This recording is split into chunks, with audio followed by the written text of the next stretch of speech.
Get your free copy of the complete tutorial at www.teachucomp.com/free.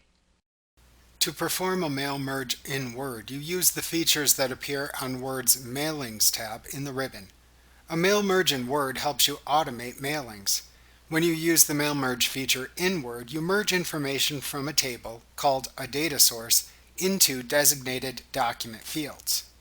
For each record or row in the table, you typically produce one copy of the mail merge document. For example, if you had a table containing your customers' names and addresses, you could create a mail merge document like an envelope that shows the name and address of each customer on its face. In this example, you create a single mail merge envelope document and place a field for the customer name and another field for the customer address on its face. You then merge the table data into the document, which makes one envelope for each record in the customer table. Obviously, this can save you a lot of time and money when creating mass mailings. While this example uses an envelope as the document type, you can also create letters, emails, labels, and directories by using the Mail Merge feature. In addition, Word can use several types of data sources for its mail merges. You can create a data source in Word, or you can use data from an Excel spreadsheet or Access database table as the data source for a merged document.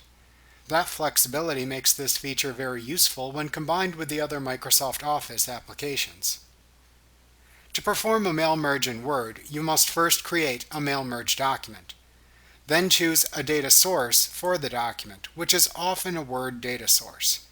In the mail merge document, you then enter the static or unchanging information. Using the previous mail merge envelope example, this could be entering the return address for the envelope. That is an example of static information.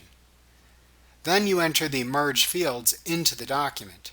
The merge fields represent the location in the document where you want the corresponding data from the data source to appear. So using the previous envelope example, you would insert fields for the customer's name and their mailing address.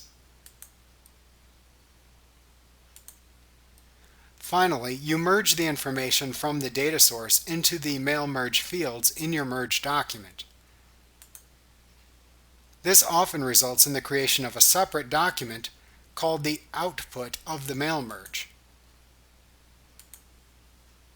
This is useful if you still need to make individual changes to each document created by the mail merge. Note that this output document is often discarded after printing it. However, you always save the data source and the original merge document.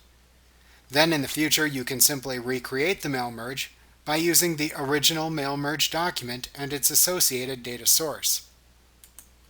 Each time you perform a merge, you can choose to send the results of the merge directly to a printer or to a new output document as desired.